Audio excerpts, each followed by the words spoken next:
Imagine that there is a place where the most important officials of the Nazi Empire seek the ultimate pleasure that their pockets can afford. It is a realm of unimaginable fantasies, where the darkest perversions of Hitler's lieutenants come to life. The most beautiful women of Europe are there, ready to fulfill all their desires in exchange for an exorbitant price. Not everyone can afford a visit here, but those who can always come back. Today, in this new episode of Military History, we will tell you everything about LUXURIOUS, the luxurious brothel of the Nazi leaders. To understand this story, we have to go back to the early stages of the Second World War. In the year 1940, the forces of the Third Reich seemed unbeatable, and everyone watched with a mix of horror and amazement as Europe fell under Hitler's grip. The Führer's troops took over France at an incredible speed. The Gauls were disorganized, and their army failed to halt the formidable German panzers in any way. The defense was a complete failure, resulting in the military conquest of the nation, which was divided into two parts. On one side, the military occupation zone was established in the north, administered by the Germans. On the other side, in the south, Vichy France was established, a collaborationist state eager to gain favor with the Nazis. Next, we will listen to the moment when France's leader announces the surrender to his people. J'ai demandé à nos adversaires de mettre fin aux hostilités. J'ai pris cette décision dure au cœur d'un soldat, parce que la situation militaire l'imposait. Although this was a tragedy for the population, for prostitutes, the German invasion marked the beginning of their golden age. Never before was there such a demand for sex workers in France, to the point that they became one of the most benefited social groups during that period. It is interesting that in Berlin, the heart of the Third Reich, brothels were strictly prohibited. Hitler had deemed prostitution an immoral profession, whose only purpose was to plunge the Aryan race into decadence. Those who practiced it were considered criminals and were consequently harshly pursued by the police. However, the Nazis did not apply these same policies in the conquered territories. In fact, in these places, prostitution was not only allowed, but also managed by the authorities of the military occupation. The German army dared to contradict the Führer's words, arguing that prostitutes were necessary for the soldiers. They believed that men, being away from home and subjected to the constant pressure of war and military life, needed to satisfy their desires to maintain high morale. Nevertheless, this did not mean that the troops could freely mingle with any streetwalker. There were strict rules regulating their sexual behavior. The Wehrmacht classified brothels into two different categories. On one hand, there were garrison brothels located in larger cities, defined by having more occupation troops and, consequently, a higher demand for sex workers. On the other hand, there were field brothels located in the rear of the battle lines. A man exhausted from a combat that extended over several days could request special leave from his officers. During his brief leave, he was allowed to visit field prostitutes to relieve stress. For commanders, it was a way to keep the men happy and focused, as well as a means to prevent them from falling into despair and deserting. In France, the immediate consequence of the German invasion was a shortage of prostitutes. Upon learning that the Germans were heading there, many fled the country out of fear of what might happen to them. After all, in Berlin, their colleagues were vigorously persecuted, giving them good reason to be afraid. When the military governor appointed by the Wehrmacht learned that there were few prostitutes, his initial reaction was to blame the resistance. He denounced it as a plot by anti-Nazi guerrillas, seeking to undermine the morale of the Germans. However, the solution to this problem came within a few weeks when the invaders established high remunerations for prostitutes. They could earn more money providing sexual services than in any other job. To make matters better, they were sometimes paid with luxury goods such as jewelry, paintings, or high-quality food. This was the case when a prostitute became the protégé of some important officer. The protection of the conquerors was crucial and not insignificant in those uncertain times when the Nazis were ruling France. Fortunately for brothel enthusiasts, they had the famous Guia Rosa, Pink Guide, a popular book containing information about all the brothels in France. Let's take a look at what an edition of this guide was like. Eh bien, le petit livre rose, c'est-à-dire que c'était le guide. Le guide rose, c'était l'espèce de gomillot des bordels. Alors, guide rose, annuaire indicateur des maisons et salons de société, maisons de massage et de rendez-vous de Paris, province et colonies, 1934. Alors là, d'abord, il y a évidemment des publicités de toutes sortes pour les préservatifs, la lingerie spécialisée. Il y a même un peu de publicité pour les pêcheurs, ce qui prouve que les tauliers sûrement se livraient à ce genre de distraction. In this context, the brothel that became the most coveted place for Nazi officers was Le Chabanais in Paris. This establishment had opened its doors in 1878 at 12 Rue Chabanais, the street that gave it its name. Although its origins are shrouded in the mists of time, it is known to have been founded by an Irish woman known as Madame Kelly. This woman had significant connections in the Jockey Club of Paris, an institution for elite men. Through them, she secured investors to buy a 7-story building and turn it into a center of lust and exoticism. The facade was unassuming, so an unsuspecting person walking by would never imagine what was happening inside.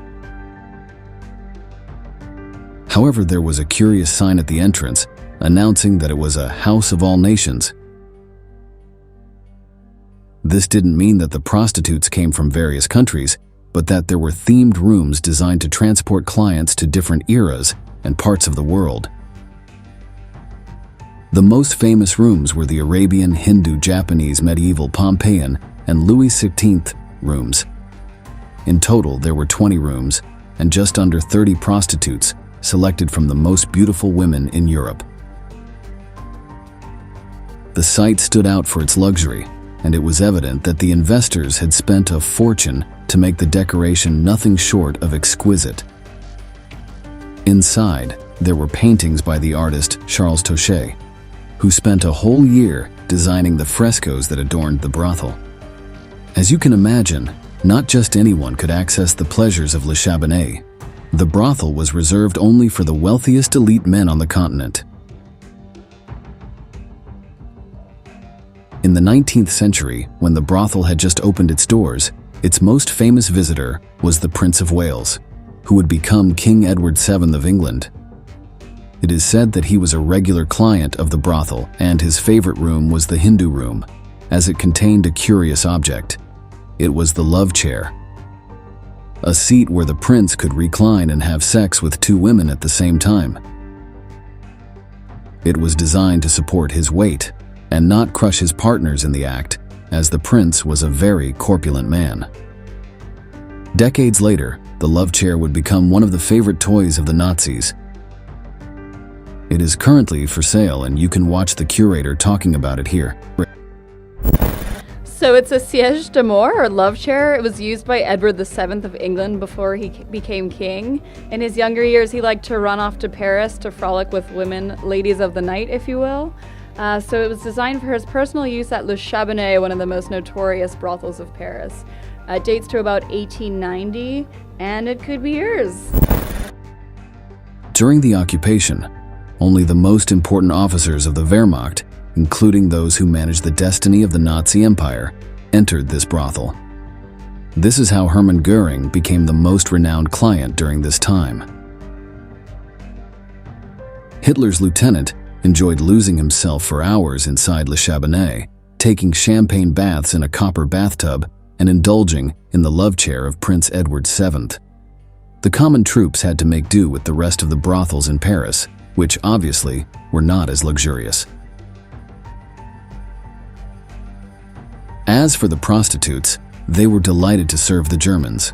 They soon discovered that many rumors about the treatment of German men towards women were unfounded.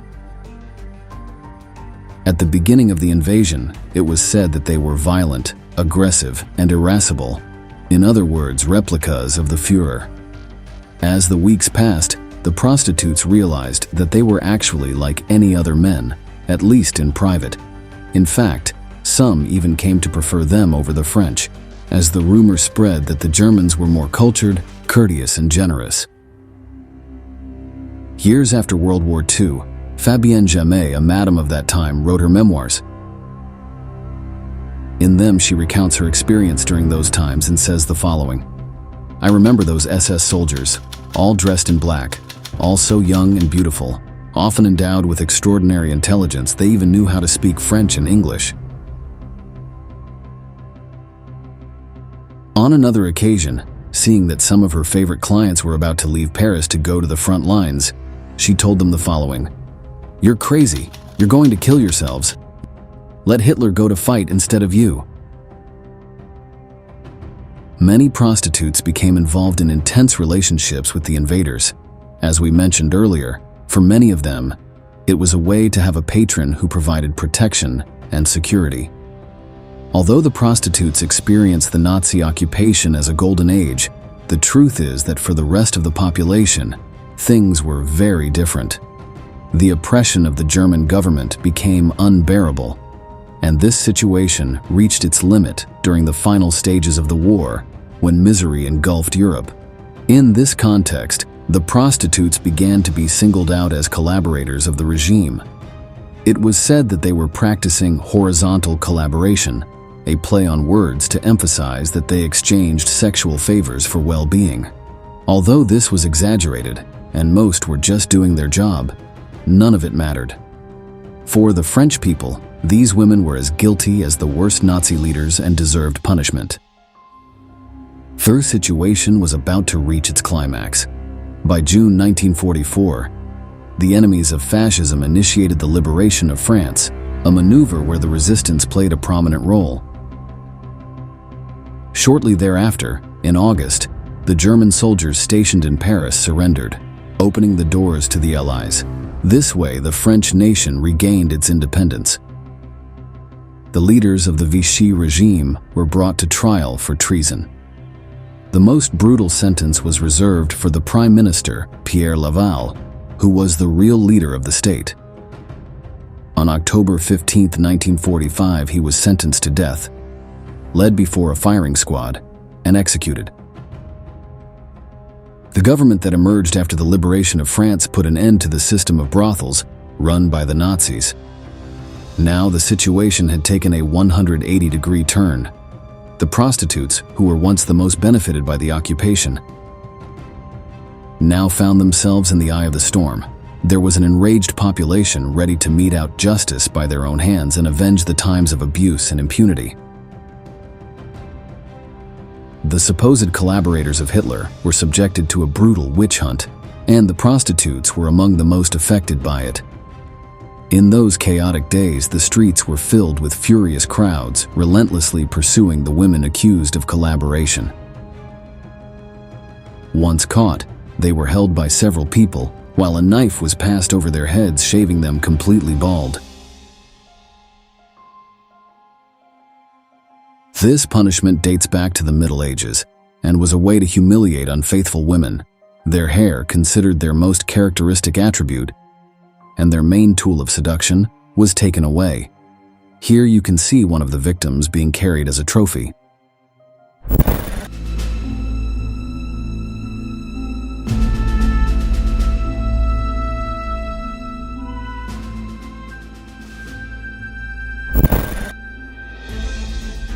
However, the punishments did not end here.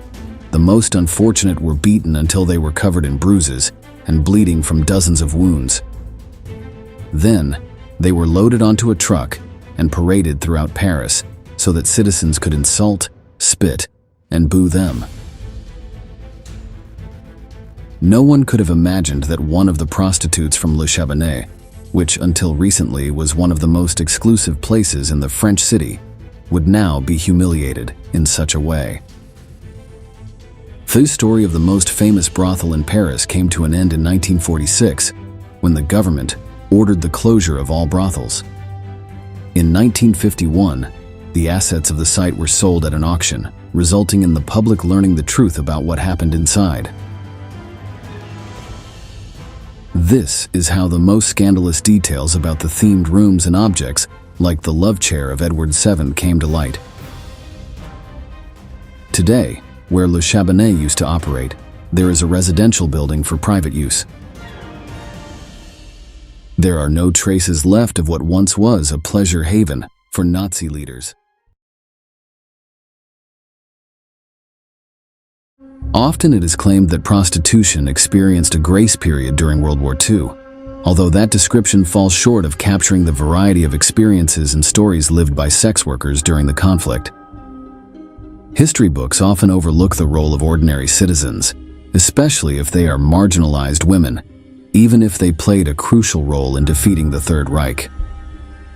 That's why in this video, we want to analyze prostitution during World War II in a different way, focusing on incredible stories such as the British spy who turned sex into a biological weapon, or the infamous brothels that operated within European concentration camps and Asian cities occupied by Japan. Nudity and pain, death and revenge. Everything converges in this impactful installment of military history.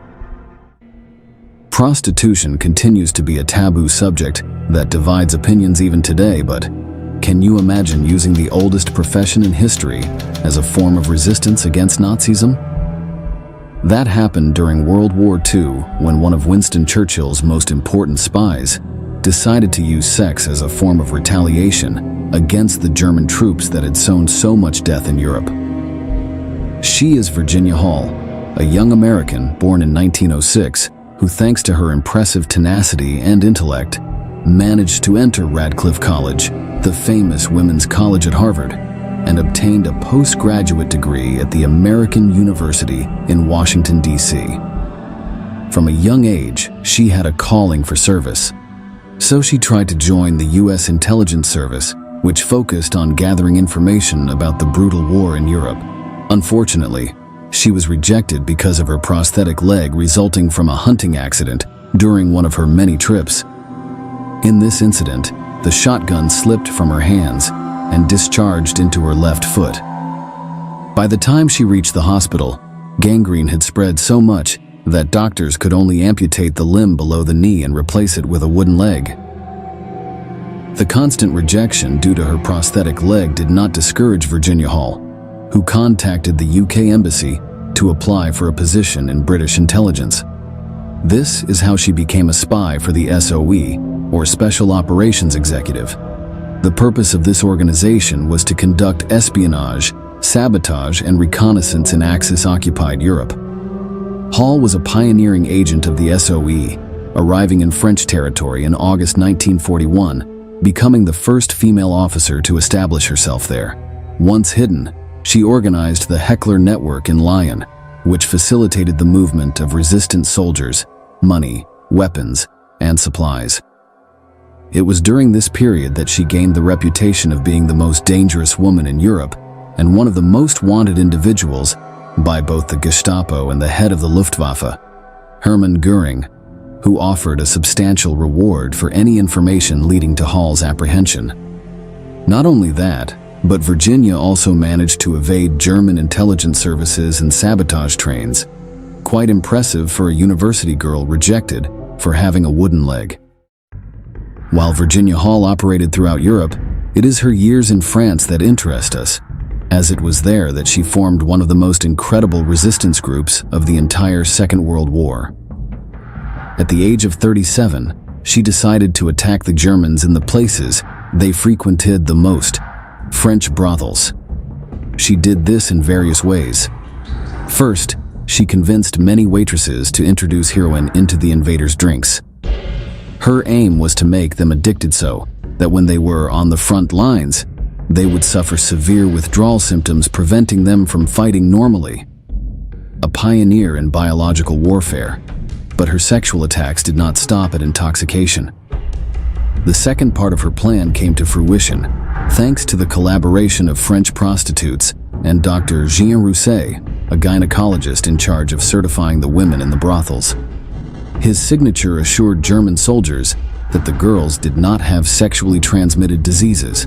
Virginia Hall convinced the doctor to certify as healthy women who suffered from syphilis and gonorrhea, thus infecting soldiers when they visited the brothels. This led to severe epidemics that incapacitated thousands of Germans who had to be sent to detachments for rest and medical attention. At the same time, Hall and Rousset organized a clinic to help resistance members who were injured in combat. Hall's impressive work continued until November 1942, when she had to flee from France to avoid capture by the Germans after another spy revealed her location. Hall continued to operate in secret throughout Europe until she returned to Paris in 1944 under the false name Marcel Montaigne. After the war, she collaborated with U.S. intelligence, nothing better than proving them wrong when they rejected her. To this day, the sexual warfare methods of French prostitutes remain a unique milestone in military history. However, incredibly, after the war, hell continued for many of these French women. What you are seeing is not an infamous Nazi punishment, nor are these photographs taken in the heart of a concentration camp. These are French men torturing French women after the conflict ended. As if it were a witch hunt, women who prostituted themselves with Germans were pursued and beaten by crowds all over the country. Their fellow countrymen saw them as traitors, despite being victims of the same historical process. Most of them had their heads shaved completely, earning the name femmes tendues, or shaved women, and then paraded through cities on open trucks. It was a disgusting spectacle. Many men chose to channel the hatred they accumulated during the war into punishing those they believed had aided the Third Reich. The less fortunate women were painted with tar swastikas on their faces, and some even died as a result of brutal beatings by enraged crowds. After the punishment, all these women became social outcasts, especially those who had the misfortune of becoming pregnant, as their children also received the hatred of their compatriots and were called Boshi heads, a derogatory term referring to Germans. Like the legendary American spy, the Germans understood that controlling prostitution was a fundamental link to dominate the minds and spirits of their soldiers, but also of the people they intended to conquer. On paper, Adolf Hitler and the National Socialist Party had a strict stance against prostitutes, whom they considered anti-social elements that should be eliminated in concentration camps. However, simultaneously, the Third Reich was a pioneer in developing a system of brothels in occupied territories, a method that, on the one hand, sought to prevent violent behavior and homosexuality among its soldiers, and on the other hand, to humiliate local populations by kidnapping daughters, sisters, and mothers for sexual slavery. Throughout the occupied territories, establishments were set up where German soldiers could have forced sexual relations with enslaved women. Generally, military brothels operated in former mansions, buildings, or even in brothels that came under the management of SS officers. In the French city of Brest, they even installed a brothel in a synagogue, leaving one of the most incredible photos of the time. Under the Star of David, you can read the schedules and costs of sexual services for German soldiers. These war crimes were neither a secret, nor much less. Even in the midst of the conflict, this activity was reported. The Polish government in exile issued a document on May 3, 1941, describing massive abductions and raids aimed at capturing young women for sexual slavery in German brothels. For the Third Reich, it might have been a moral degeneration, but officers of all ranks made use of these services. As always, it is futile to seek logic or consistency in the reasoning of Nazism. Something that is little remembered, or at least somewhat less discussed than urban brothels, is the operation of brothels within concentration camps. They were known as Lagerbordell and were created to encourage collaboration among prisoners. However, this morbid service was mainly taken advantage of by the capos. These individuals lived a somewhat less harsh life than the rest, as the majority of inmates did not even have the energy to seek sexual satisfaction in that way. Brothels within concentration camps never significantly increased productivity, but they did open the door to a market of access coupons among high-ranking prisoners. As for the women in these brothels, they were mostly forced into labor and came from the Ravensbrück women's concentration camp. Sometimes the SS recruited women by promising them better treatment or the suspension of their sentence indefinitely, causing anger and envy among the inmates. As we will see later, this method of deceit was not exclusive to the Third Reich. Prostitution within concentration camps was a dark secret, at least until the early 1970s when several memoirs were published, delving into the topic with some depth. However, the subject remained taboo in Nazi research until the mid-1990s, when new publications by female researchers broke the silence. It is estimated that at least 34,000 female prisoners were raped in these facilities during the Third Reich. But, of course, this was not the only side that committed inhuman sexual crimes. Once the global conflict was over, Soviet troops embarked on a brutal revenge against the German population, particularly against the women of Berlin. Rapes and murders increased between 1945 and 1947, the year when soldiers were permanently stationed in military areas and ceased to have contact with the civilian population. While it is claimed that a large part of the crimes were committed with revenge in their eyes, many argue that it was also due to a historical sense of inferiority on the part of the Russians, considering that the German standard of living was much higher. Seeing German luxury in ruins, the Red Army unleashed its worst side, committing some of the most brutal sexual crimes of the time. As we always clarify when dealing with these delicate topics, the wartime experiences of women are varied, and all testimonies are equally valid. Not all prostitutes had the opportunity to channel their profession to contribute to the resistance in the same way as the women of Virginia Hall. Thousands of Asian women remember their youth as a genuine hell on earth, a period in which they were forced into prostitution to appease the fury of both their own and foreign soldiers. It's time to talk about the tragic comfort women. The term is a fairly literal translation of the Japanese word ianfu, which means comfort woman.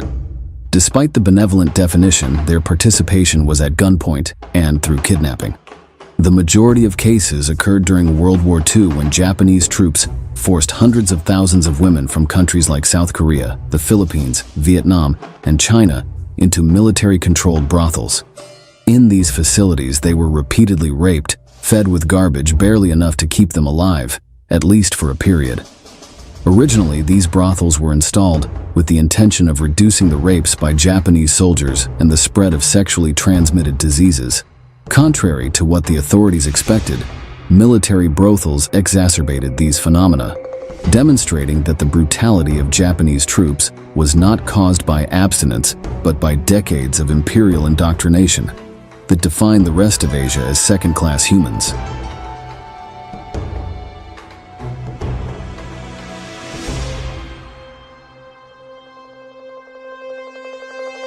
Generally, the women were of humble origin and were forcibly abducted from their homes. Others agreed under the deception of receiving a secure job or advanced education in major cities. These types of announcements were distributed in all invaded territories, promising a better life for girls who agreed to collaborate with the Japanese Empire. The most repugnant part is that they were mostly young girls who were trafficked throughout Southeast Asia. These war crimes were scarcely reported because the survivors were not only ashamed to recount the hell they had experienced, but their families and friends treated them as traitors and harlots. It seems incredible that two apparently different societies, such as the French and the Asian, had an equally brutal reaction to women who were captured and violated by the enemy. Japan never took responsibility for these crimes, and for decades has refused to issue clear and concise apologies to the few comfort women who survived the 20th century. What we know today is due to both testimonies and documents revealed over the years, mainly by the governments of nations invaded by the Japanese Empire. Documents provided by China were of special importance in revealing the horrors that occurred in Japanese military brothels in Manchuria and other invaded regions.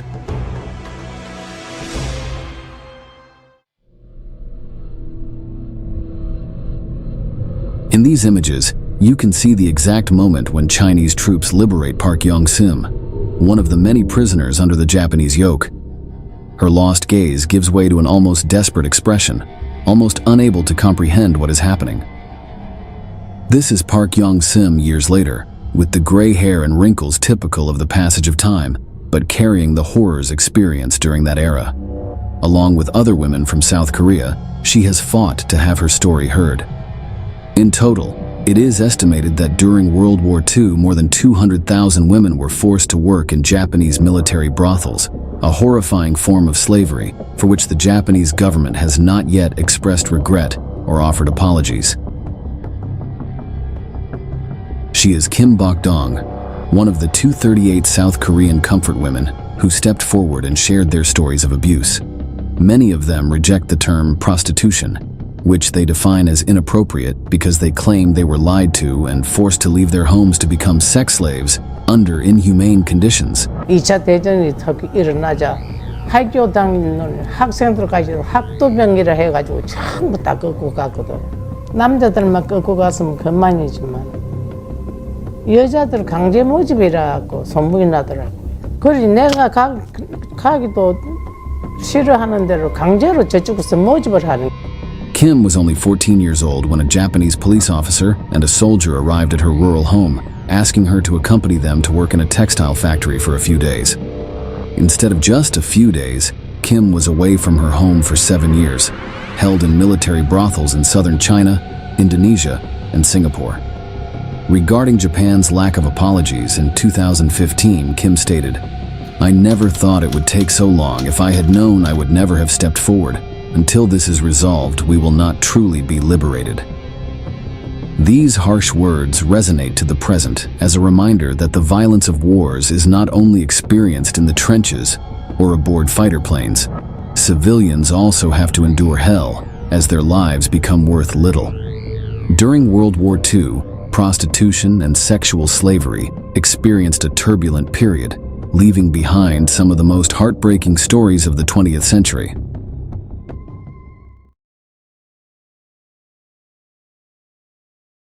Adolf Hitler's relationship with the moral problems of humanity is curious to say the least, as there was a great tension between civilization and the barbarity of Nazi methods. Germany in the Third Reich presented itself as a positive beacon of ethics and progress to the world, while near its borders, concentration camps were established where truly inhuman acts were carried out. But the Holocaust was not the only gesture of immoral brutality that National Socialism gave. It also plagued occupied Europe with brothels and whorehouses, in which Hitler fed the lowest instincts of his troops. These brothels, where feasts of animal excess were held, were spread throughout the countries conquered by the Germans, and found their epicenter in Paris. Once considered the City of Lights, from 1940 onwards, the Nazis turned it into the capital of lust. French women became the main pastime of the Wehrmacht soldiers, and the Führer made sure that they had as much entertainment as possible. However, Nazi brothels reached their most sinister version within the barracks of concentration camps, where Jewish women were sexually exploited against their will by SS soldiers. Usually run by German guards turned prostitutes, these spaces of horror took the atrocities of the Holocaust to another level, surpassing those scattered throughout the cities of Europe. Are you ready to learn the sinister hidden history of Nazi brothels?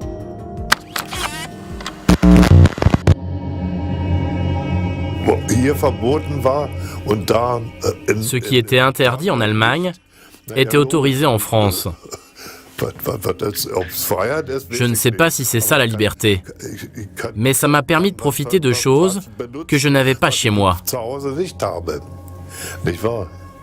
comme les bordels par exemple.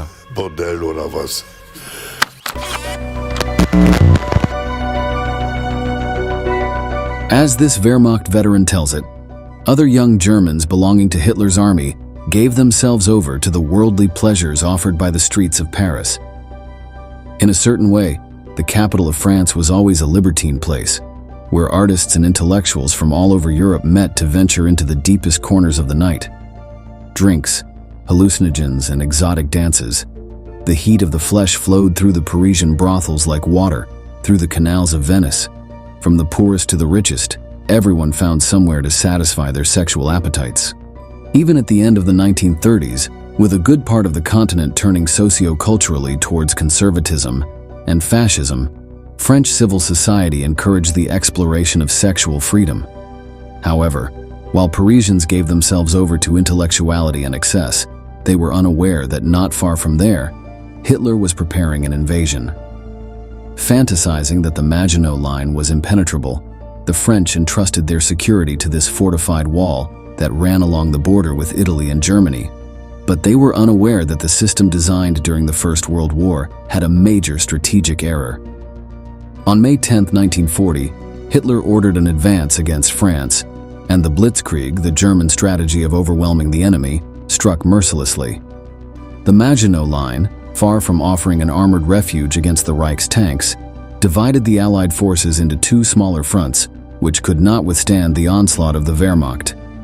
In just 6 weeks, the cold German boot had crushed the French defenses. On June 22nd, the Nazis entered Paris in triumph, leaving this image as the greatest symbol of their power. Les Allemands avaient la réputation d'être des barbares, surtout en France. Et là, les barbares arrivent, mais on découvre qu'ils ne ressemblaient pas à des barbares et qu'ils ne se comportaient pas comme tels. Il s'est avéré qu'ils ne mangeaient pas de petits-enfants non plus, chose dont on n'était pas si sûr au début. Ils avaient l'aura des vainqueurs. Ils fascinaient tout le monde, sans exception, même les hommes. On peut comprendre que l'arrivée de ces soldats, avec leurs uniformes bien taillés, leurs bottes en cuir sur leurs motos, était une véritable sensation.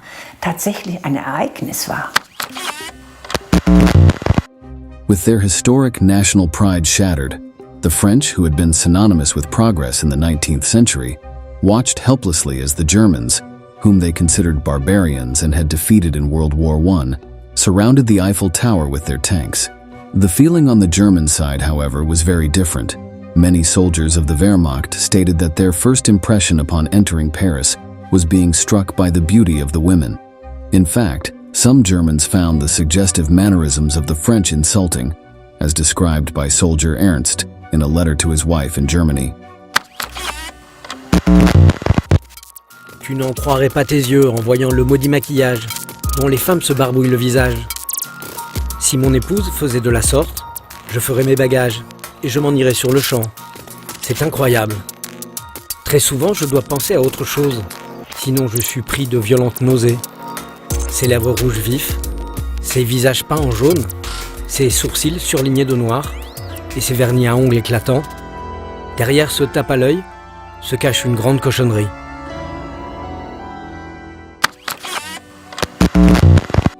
Although many Germans shared Ernst's opinion in public, in private, they felt lustful emotions towards the ladies of Paris.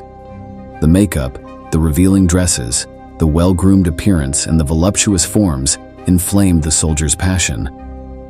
They were so different from the hard-featured women in uniform promoted by Nazi propaganda in Germany that they reminded young men of pre-war times, before National Socialist homologation. Going from Berlin to Paris was like going from a grocery store to an exhibition of lustful women. Needless to say, the soldiers' excitement had to find a channel, and at first, the French madams were willing to offer the best services to the exhausted Germans. In the first years of occupation, the brothels of Paris lived a golden age, reaching some 177 locations spread throughout the Seine region. The Nazis, when they were not on guard duty, spent their time among the bars and sex workers. Such was the demand that the Wehrmacht decided to requisition the 22 most important brothels in the city, which began to run under the indirect command of the Führer. Los soldados recibieron una lista de los burdeles autorizados. En ellos no dudaban en filmarse retozando con prostitutas a modo de souvenir personal.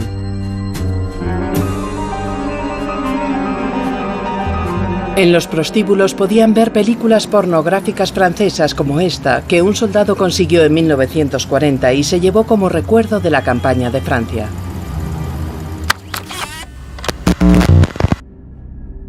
The number of prostitutes grew from a few thousand to over 10,000, and because officers spent virtually all of their pay, the supply of sexual labor became one of the most profitable businesses for young women at the time.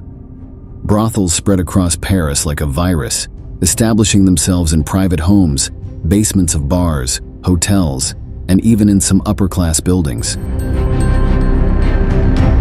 The Führer was okay with these practices, as he preferred his men to view foreign women as a hobby rather than in more serious ways. Hitler knew that an occupying force could not humanize the enemy without weakening itself. In fact, high-ranking officers gave soldiers strict orders not to engage in liaisons or conversations with civilian women. Éviter tout contact avec la population civile. Il est interdit d'emmener des Françaises dans une voiture de fonction ou de les tenir par le bras. Paris, the city without eyes, silently screamed all the dirty secrets hidden in its brothels. No one ignored that prostitution was increasing exponentially, and that invading soldiers inhabited these places as if they were their second home. But this wasn't just happening with low-ranking Nazis. Officers with high positions also had their preferred spots.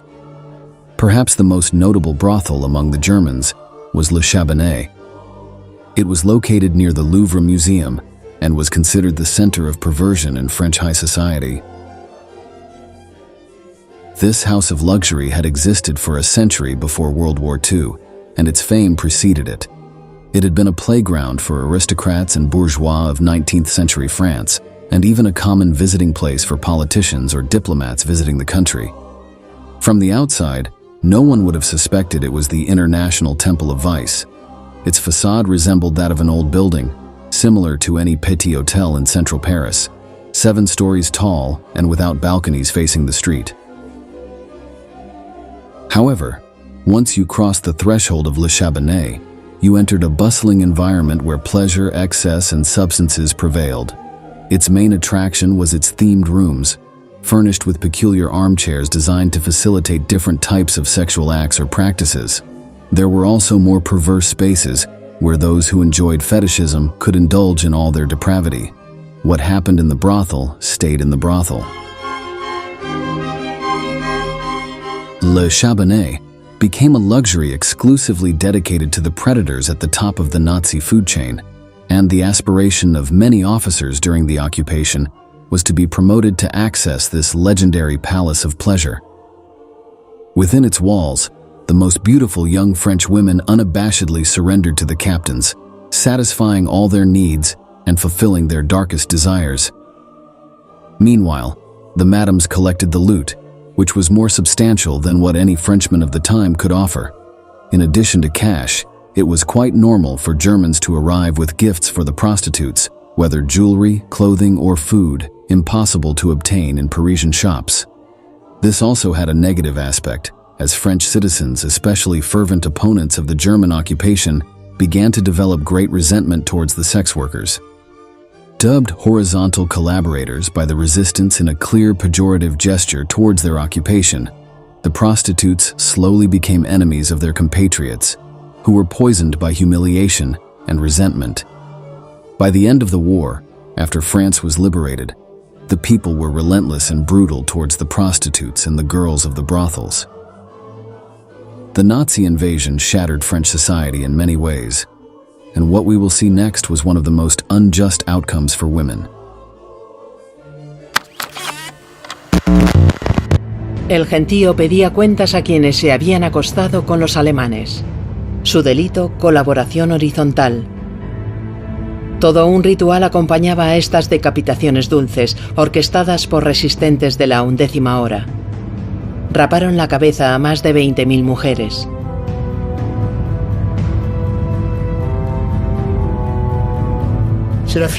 A través de una especie de catarsis, hicieron recaer sobre las mujeres todos los malos comportamientos de ese periodo en un intento de liberarse ellos mismos de sus faltas, de sus cobardías, de su pasividad, haciéndole pagar por ello a quien al acostarse con el enemigo había elegido el lado malo de la historia. The occupation model, in which Nazi officers fed their soldiers' morale with local prostitutes, was replicated throughout the countries invaded by the Reich. But in Poland, the situation was not as simple as in France. While Parisian women often opted for sex work, either because it was the only way to earn money or to survive the war, Polish women were forced into prostitution. The need to keep soldiers busy with banal pleasures, to prevent them from being aware of the acts they were carrying out, prompted the Wehrmacht to run its own brothels throughout the conquered territory. Polish society, which suffered firsthand from the brutality of the Nazis, even more than any other occupied nation, was not prepared to offer the vastness of vices that Hitler's soldiers demanded. At first, the Germans staged many street harassment scenarios against the women of the civilian population. They approached them, touched them without their permission, searched and groped them under any excuse, and threatened to do even worse things to them. And in fact, the situation worsened on its own. Although the officers did not support the soldiers' conduct, they turned a deaf ear to the complaints of people who denounced this type of act.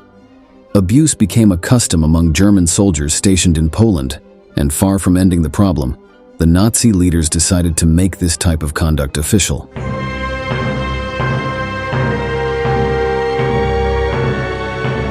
By the beginning of 1941, German commanders allowed sexual exploitation in the territories of Poland and the Soviet Union.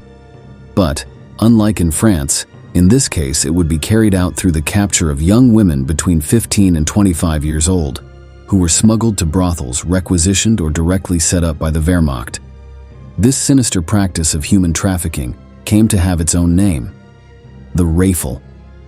These were raids carried out by police or military officers, in which they arrested local girls and loaded them onto trucks to take them to brothels or barracks, where they were brutally raped. At the end of the war, the atrocities carried out in these places would become known. Some women and girls who managed to escape declared that they were forced to serve an average of 32 men a day. But this service set up by the army itself was not free. Nazi officials charged their own soldiers. Those who visited the brothels of horror were allocated 15 minutes at a nominal cost of 3 Reichsmarks, the current German currency of the time. Girls who did not die during work and became pregnant or unable to work could be released. Such is the case of a terrible event that occurred in Krakow, when 2 15-year-old girls returned home very pregnant after being missing for a long time. According to the young women's accounts, they had been sexually exploited until the Nazis deemed them no longer fit for work.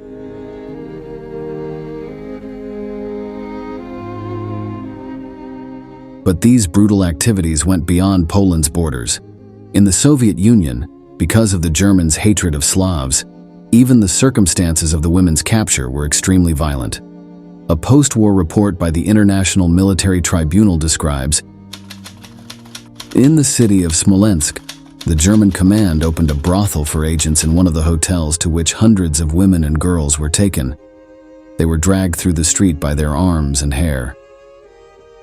During the occupations, the Wehrmacht managed to establish an exhaustively bureaucratic system for the management of its sexual exploitation brothels. This originated in France, but spread to other countries, despite the brutal operational differences already mentioned.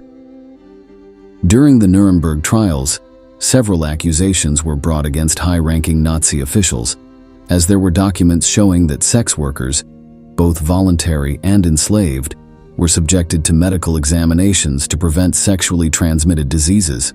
Some allegations indicated that these practices were carried out to prevent soldiers from taking out their libido on civilian women, but because cases of kidnapping and human trafficking were recorded in the Soviet Union and Poland, many Germans were convicted of war crimes and crimes against humanity. But as if all this were not enough, we still have to talk about the most brutal brothels created by the Nazis. If the history of prostitution in the civil societies of European countries was already quite gruesome, you can't imagine what happened inside the concentration camps established by the Third Reich.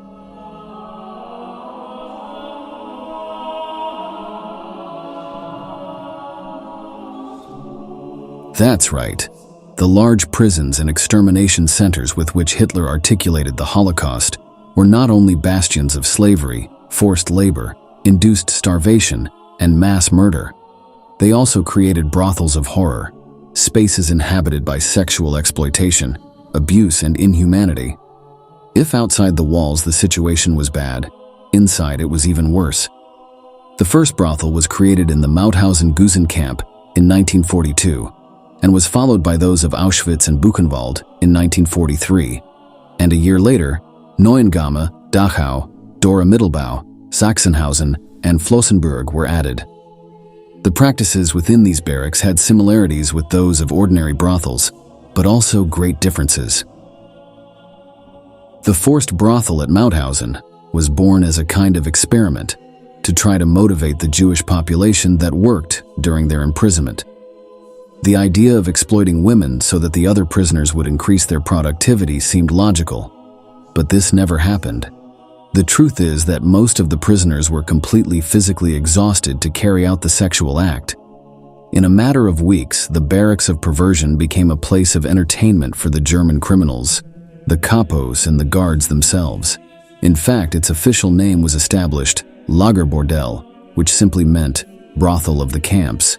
But among the Nazis it was called Freudenabteilungen, which meant the division of joy, alluding to how much they enjoyed visiting those corners of the enormous prison.